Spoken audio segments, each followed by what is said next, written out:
komu slouží v tmách. Z cizí práce rostou a smějí se v našich rdech. Lumpem buržoazie tu kvete ne z rukou, z machinací, z pole, z lesa, z rozpočtu, z cizí krve v účtech.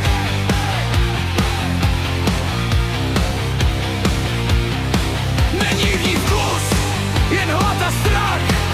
Žádná paměť, jen rychlý zisk a pach.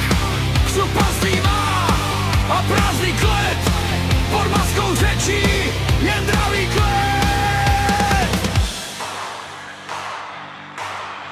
A čas vezme tyrany, a čas vezme tyrany, z našich důl i z našich domů. Čas vezme tyrany,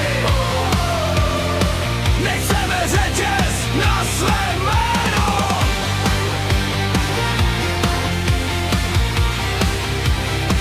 Nechceme řetěz. Privatizace jako lupa, pod ní mizí zem i dům. Tunely pod nohama a na stole cizí rum. Kupují si média a tvář, co se nám směje, pravdu zabalí do pouta a marketingy střeže.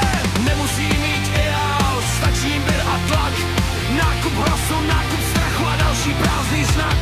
Veřejné mínění mají v hrsti jak vosk a člověka dělají jen poslušný stýna kost.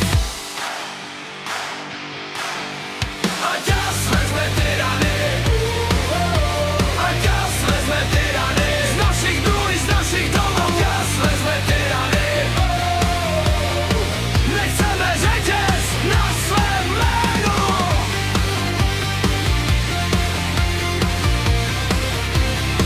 Nechceme řetěz. Kosík měl pravdu, když varoval národ, že dravý trh bez hranic roztrhá občana na prach. Ne z lidí masa, ne z nevolníků, my nejsme čísla v cizích rukou, my jsme hlas v ulici.